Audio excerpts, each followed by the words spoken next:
All right, you're tuned into Bowks Talking Bouts, and very excited to welcome on an individual who's going to be fighting at Rizin 53, which goes down on May 8th, in a very intriguing fight set to go down with Kate Lotus. Very happy to have Katie Perez on Bowks Talking Bouts for the first time. How are you doing today, Katie?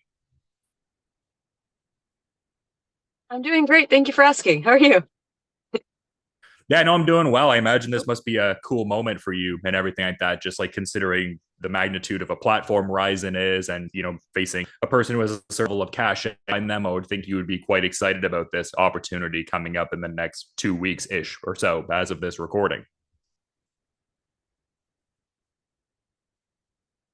Yeah, it's a big deal for me. It's very exciting. It feels like a natural culmination of a lot of effort, time, that's been put in consistently, and it's kind of one of those like you keep grinding, grinding, grinding, keep your head down, and the reward for that is opportunity. You just kind of have to keep working at it. I've definitely have a checkered record in terms of my overall success, and a lot of that has to do with the mind space I've been in and the way I've been able to apply myself in my fights.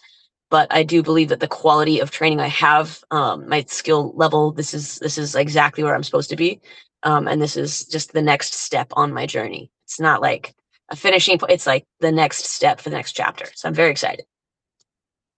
That's interesting. Like you talk about maybe there being certain gaps almost in terms of live competition piece, or at least that's kind of how I interpreted that. Like, is that a certain thing you're working on with like a sports psychologist in terms of like, embodying a certain presence in like the live competition aspect? Or perhaps I misinterpreted what you said there. Just curious to hear you expound upon that a bit more because that would sound like an intriguing piece of it all. No, yeah, absolutely. I think people say it a lot that like fighting is 90% mental and 10% physical. And all of us focus on the physical. We're training 6 days a week, hours every day, classes and learning, but then, like hard application, whether it's sparring or rolling or strength and conditioning programs. So like we all, pay lip service to the fact that it's 90% mental and 10% physical. But I think the training tends to reflect an emphasis on the physical, and you just sort of forget to cultivate that mindset. And I know throughout my career, I've struggled a lot with imposter syndrome, with not believing that I'm capable of this. I still have a hard time sometimes thinking of myself as an athlete.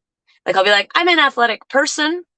I've been a pro athlete for like 6 years, and like getting paid to do a sport. So it's Mm-hmm. it's not like a fake thing, and I'm doing it at a high level with really intense competition, and absolutely loving it. Dedicated my life to this. My sleep schedule, my diet, everything is around this.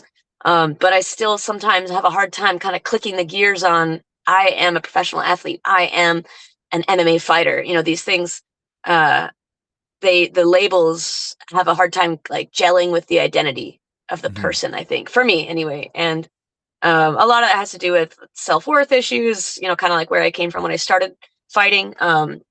In a lot of ways, I started training to find myself again and to um, sort of reclaim me a bit. And I may not have intentionally done that, but it was definitely the subconscious effort has been learning to invest in myself, care about myself, self-discipline as a form of self-love. So yeah, in previous fights, I've sometimes been hesitant, tentative, afraid of messing up, not really afraid of getting hurt. And I've been fortunate in my career to not really sustain any like terrible damage or anything like that. Knock on wood, because it's combat sport. It's gonna happen at some point to somebody, but it's not something that like I live in fear of.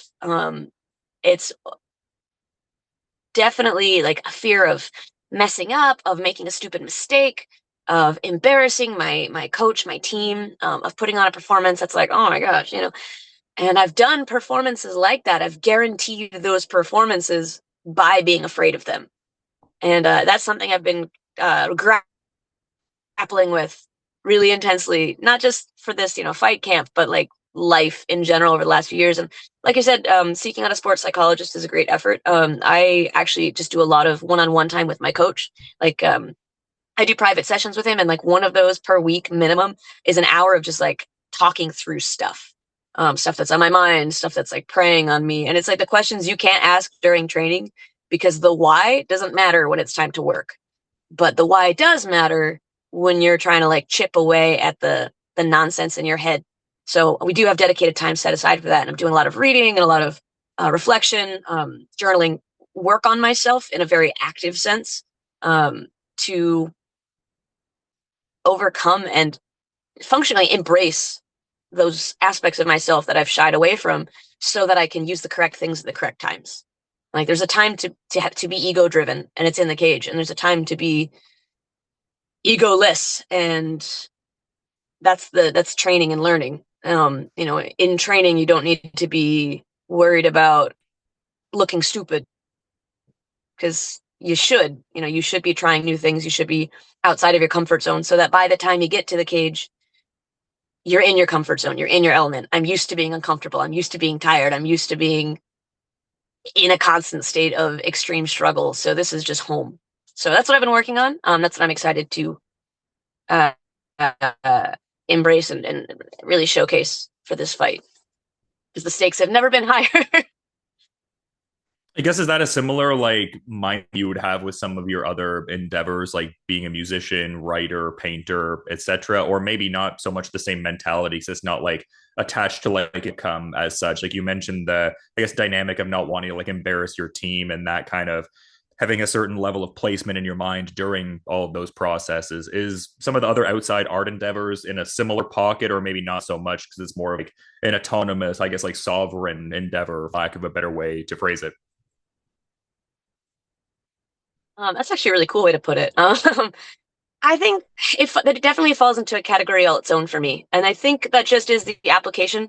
A musician could absolutely be in that same space of like, I don't want to let my bandmates down, or my symphony, I don't, whatever group that they're working with, or my teacher, if they have a tutor and they're trying to perform this beautiful work that they've practiced and practiced and practiced, and they've put work in together on. It's almost that yes, one person is performing, but it's the work of many people being expressed through the artist in that moment. So like any type of live performance art, or live, well, performance, anything, I guess an athletic performance would count as well.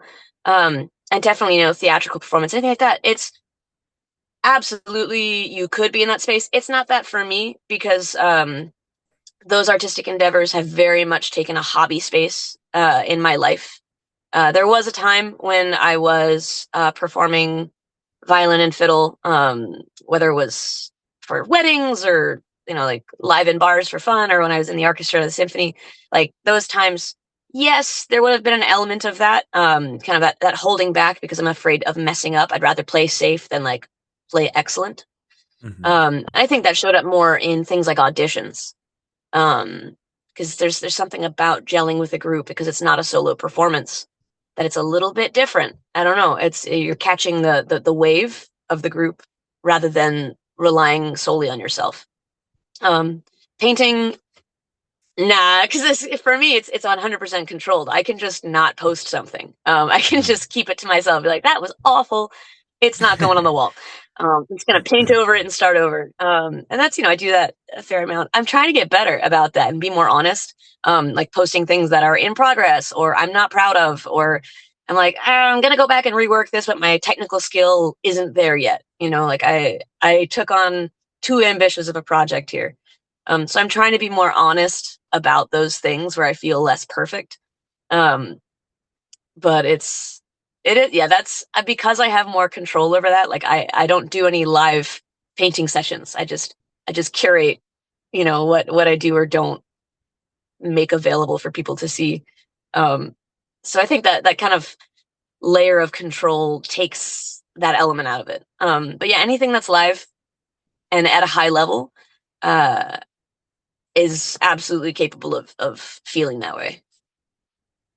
No, for sure. And I just appreciate the depth insight into that answer. And I feel like I really gravitate towards like mixed martial artists who have like an outside art endeavor P2. But I mean, you were talking about this being this opportunity you've had so far, which I think stands out in the context of fighting for promotions like Combate, Invicta, CFFC. I guess like when did the dialogue with Rizin specifically kind of start ramping up? Like how did I guess this bout come to be, as it were?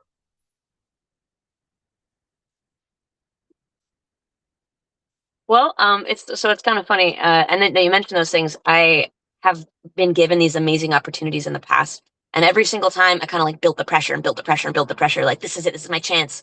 My one shot. And if I blow it, it's over. And that's kind of made me freeze and lock up. And it's embarrassing. FFC, I actually didn't even know how big that show was until I was present at it. I was just like, oh, it's, my pro debut. Here we go. And I got there and was like, this is the really big deal. Walking out of it, of course, it's like it's not a nothing. No show is a nothing because a fight is a fight. End of the day, no matter if 1,000 people are watching or a million or just 15. But I didn't know how big CFFC was really until I was present at it. And then Invicta, of course, I knew. It's, and I've looked up to it. The women's promotion is kind of like, as a female fighter, it's going to come up and it's going to be like a dream. It's really cool. And I honestly, if they had more frequent shows, I probably would times a year, because that's what I want. I want to fight. Before this very short window that we get to work with is over, I want to get my fights in. I want to see who I am in the cage. I want to develop and grow and be the best that I can be. And the only way to do that is to be forged in fire. So it's like I want that fire. Which is why I ended up going with Combate for a while there. And I had the grasp of how big of an opportunity Combate was, but I was kind of able to mentally make it smaller for myself, just for my like peace of mind. Be like, oh, yeah, we have to do it on like TV schedule, but it's just how it's done here. It's just timing. So that a cage is a cage, fight is a fight. And that helped me make it a little bit smaller, but in my mind, yeah, I know that these were big opportunities. And, when I parted ways with Combate, and I know that they've been going through kind of a little bit of a change there, as well, in terms of frequency of fights and things like that. Rizin is a promotion that like I had dreamed of, but never really kind of figured would come through, because I know you have to have like good connections, you have to have all these things working for you, going in your favor. And fortunately, because I don't know if you can tell, I'm like not the smoothest person. I'm a little awkward, just a little bit. Okay. But so that side of it, pardon. Oh, sorry, I didn't mean to interrupt. I That was just side like, of oh, that's things, okay. fortunately, Yeah. I appreciate that though. Yeah, I think my phone's got a weird delay, so I apologize if there's like kind of a weird like what. But my coach handles all of that for me. My coach is also my manager and has like, made those connections and outreach and obviously because he is so consistent and his fighters are so consistent. Team Phoenix, we're a small team coming from a small school in Greensboro, North Carolina. A lot of people have never even heard of, but every show that we go to, we make weight, we show up, we show out, put on good fights. And I don't think there's a promoter that we've ever worked with that hasn't been like stoked to have us back or to offer us opportunities back. And I know it's a small world, even smaller fight world. So to my understanding, my coach just received a phone call saying, hey, I've got this fight offer for Katie. It's for Rizin. So it just like, it kind of like dropped on me in the middle of training, actually, one day. Like, we're in class and coach takes a call, and he never takes a call during class. Like, that's not a thing that he does. He's, very focused on what's going on in the class itself. But, it was like a pad work round or something, so everyone could just kind of get work in. And he takes his phone call, and it's kind of like, what's going on? And I'll just get focused on what I'm doing. And then after that, he's like, hey, you got a fight offer. I'm like, awesome, let's go. He's like, it's in Japan. I'm like, just yeah, I honestly don't know how to answer that question. How did this come to be, other than consistency, work ethic, and my coach making the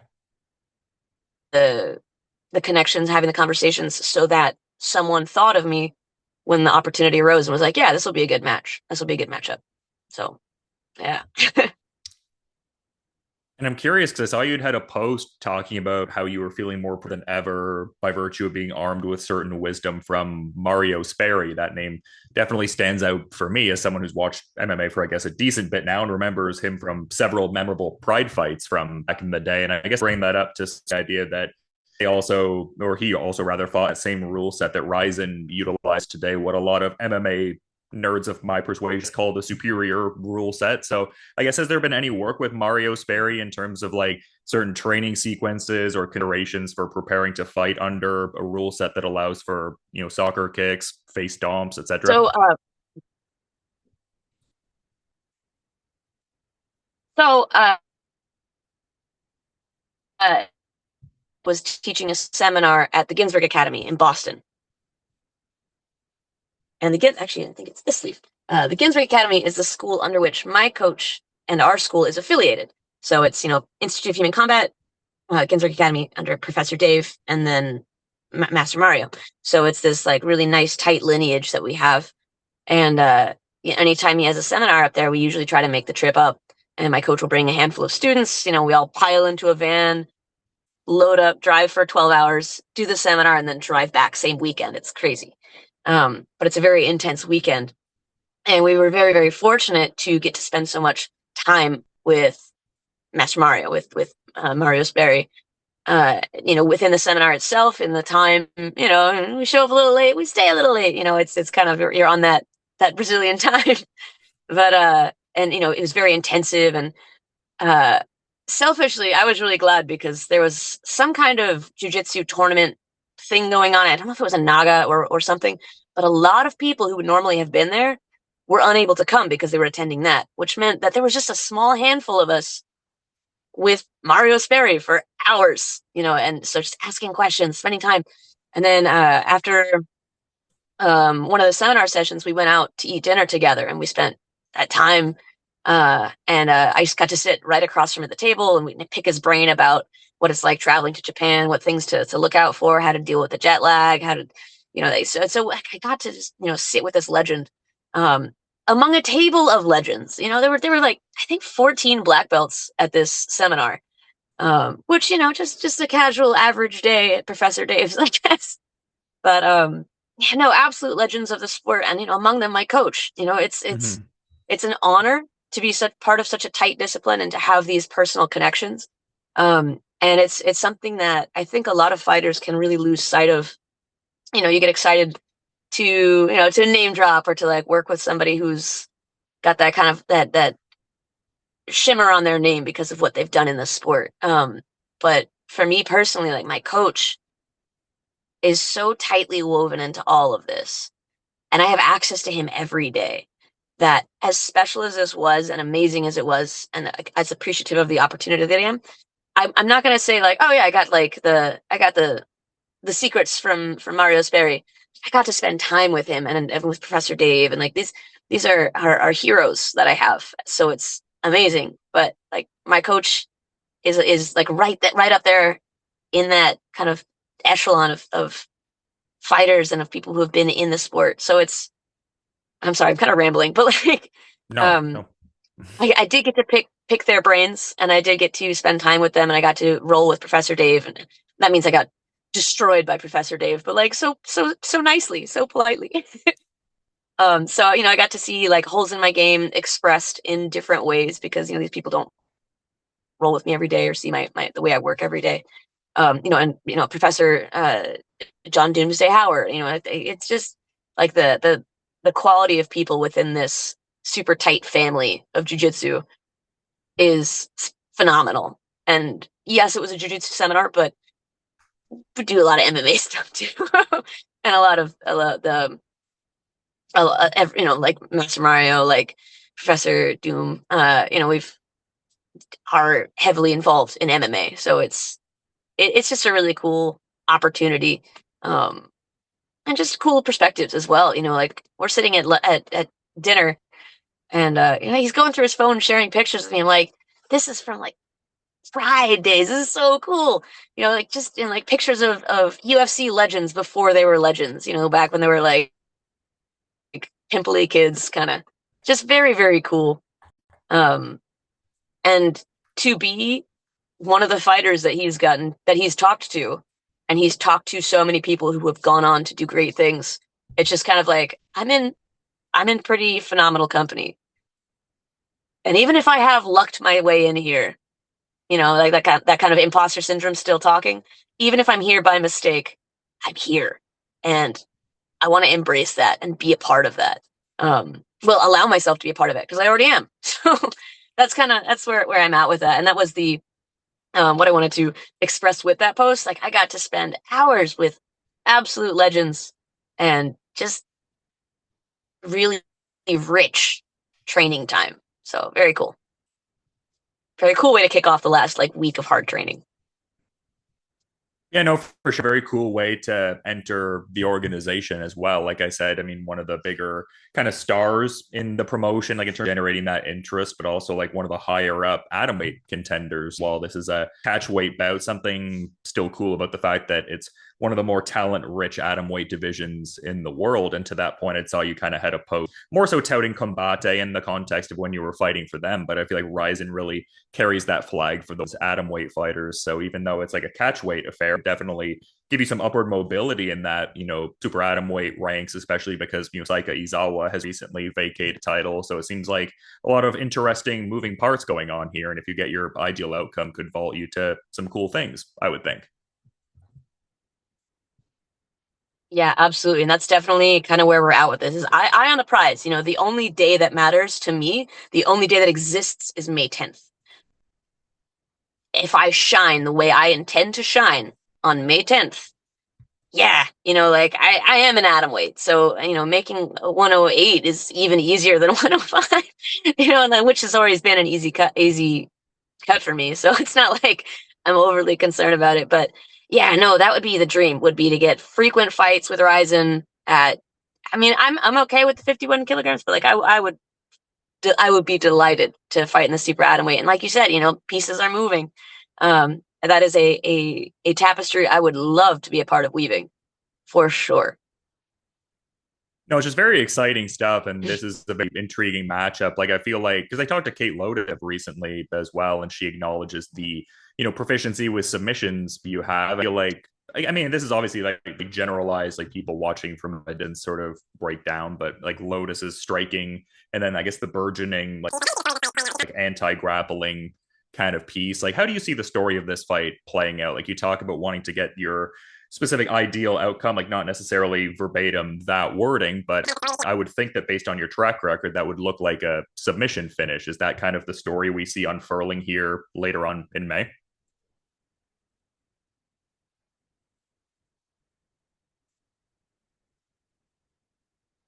Um, so I'm looking for a finish. And I've never been one to win by decision. You can see that right in my record. And I just, uh, I'm not picky about how that finish happens, whether it's strikes or submission. I'm not picky about it. My goal is to be dominant, be forward moving, be pressuring, embracing who I am. I'm not a counter fighter. I don't think that's a secret. I think a lot of my fights are available to watch, and I don't think in any of them I successfully play the counter striker game because that's just not who I am. I'm a very like bull in a china shop, let's go get this kind of person. And over time, I've been able to refine that, and within training, do so more intelligently than just like head down 1-2-1-2 straight forward. Like, and I think I did that my first fight, and as an amateur, and like that's what the amateur career is for. Is for like, okay, that's who you are. Let's learn how to do that better. Um, yeah, I mean, obviously, if this goes to the ground, that's a place I'm very, very comfortable and have a lot of success. But yeah, I've been developing my striking just as long as my grappling, and I think a big part of why I've struggled to perform in the striking side of things is that mindset struggle. Kind of like once things are on the ground and you're moving, there's not really space for hesitation. Like you're just in motion and you're in struggle and you're in tightness. So whether you're clinching or you're just actually grappling, it's all like the pieces are already moving, so the gears are interlocked and you're kind of stuck. In striking, if you are a person who can get that paralysis analysis, you can be stood there and get stung and then be like, wait, oh, I'm supposed to respond. Oh, wait. And then get stung again. And then like you can have that kind of slinky effect where you're not in sequence with the way that the timing is progressing. So I think it's more exaggerated on the feet. And that's why a lot of people will probably look at my fight career and be like, oh, she's like 100% a grappler.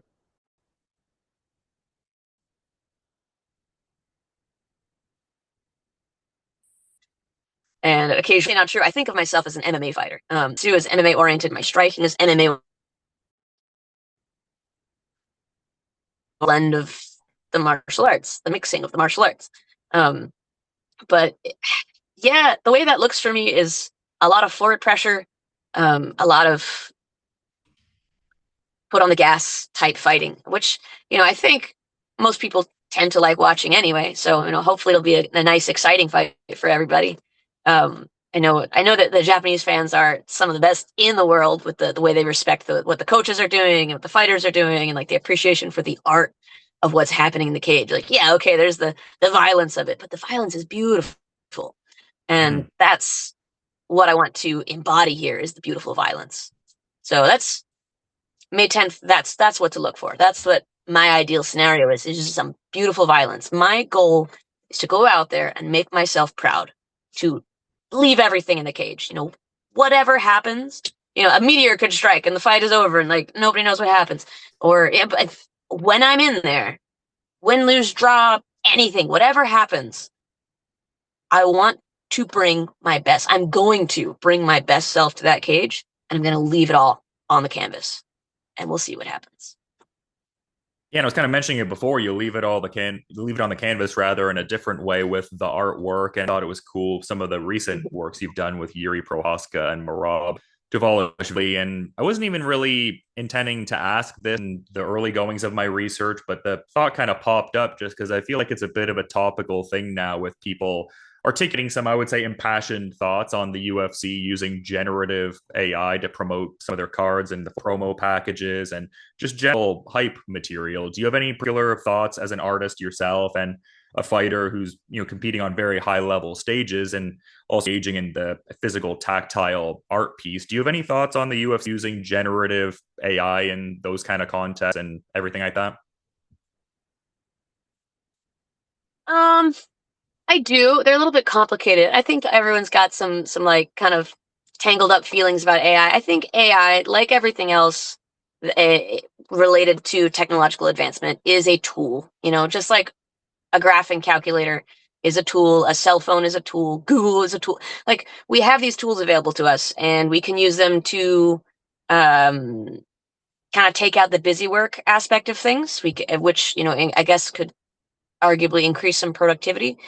I think when it's used in an artistic context, it tends to be a form of laziness, or what's the word I'm looking for? Is like an efficiency of, I don't want to learn how to do X, so I'll use this tool to do it for me. Which I think if AI is used, it has to be disclosed. We're at a stage right now where you can tell 99% of the time, like, oh, that's just AI. But as it progresses, and it's been exponential how much it's improved.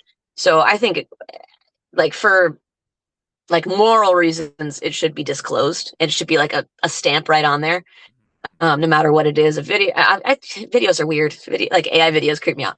But yeah, AI in the art space is a little frustrating because it's like there is the theft component. Like what was this model trained on? Did all of those artists give their consent for their work to be read and digested by a computer and then kind of like repackaged and spat back out? So that part is a little icky to me. I think if you are doing it for commercial reasons, you should hire a real artist. I think that's just like what should be done. I think that's more ethical. I think that's more interesting. I think the creativity that comes from people, from their minds, is beautiful and has yet to be able to be replicated. I'm not going to pretend that AI doesn't have like its uses and that it's not there's like not the convenience factor. Have I used it to clean up photos? Yeah. I'm like, hey, can you make this a higher resolution for me? Maybe I didn't type it into like a language model, but if you've gone to one of these sites like a Canva or they're escaping my mind right now that I'm trying to think of them. But like, if you type in increase photo resolution and you put it in there and you're like, oh, I just applied a filter. It's like, no, you used AI. You just didn't really think of it that way. We've been using it for a long time. And from like doing it for fun, doing it for your personal reference, for your personal whatever is fine. I do think it should have to be disclosed regardless. I think from like a commercial standpoint and just again from an artistic standpoint, like I want to see those posters that have been hand designed by an artist, the composition, the style, the flair. I think it's awesome. I think we lose something. I think it's not that it can't be done with computers necessarily, not to the same degree, but I think we as a race will lose something, something of value if we commit to that. So it's like a really roundabout way of saying no, but kind of, but no. No, I totally get where you're coming from, and I feel like I have very like similar sentiment. Like there's certain utility for AI, and it's kind of like a tool, like anything else, as you said it. But there's this just inherently derivative kind of dull component almost with a lot of the generative art, just because it is derivative inherently. So yeah, I mean, I feel like we're similar wavelength, and yeah, just appreciate the depth of insight into that answer for sure, because it is a curious time with all of that proliferation of AI, and then I guess the increased proliferation and sophistication maybe is the wrong word, or yeah, but you know what I mean. Yeah.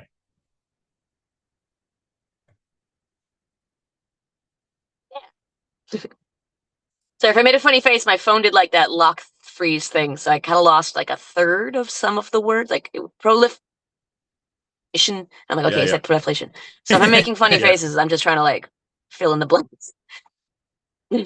No, I got you. I get what you're laying down and everything like that. But it's been great getting to talk to you, Katie. Definitely hope it's the first of a few pieces subsequent, because I appreciate the depth of insight and everything. But I also want to be cognizant of your time and schedule and give you the floor, and maybe had a final parting thought you felt inclined to add as we're wrapping up here. I appreciate you making the time to come on Bowks Talking Bouts ahead of your Rizin debut.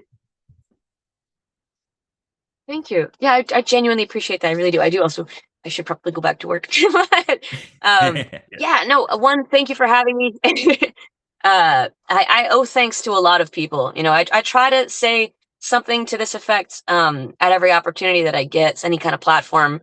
Um, it's one fighter that steps in the ring, but it's not one person who got them there. Their coach, their team, their family, their sponsors, their friends who support them, their jobs that like kind of like hand wave them leaving a little early so they can get to the gym on time. Like the things like that. Like there are so many people, the family members who put up with, all right, it's been a fun Thanksgiving, but I'm gonna jet out of here early because I got training tomorrow. Like there are a lot of sacrifices that are made by more than just the fighter.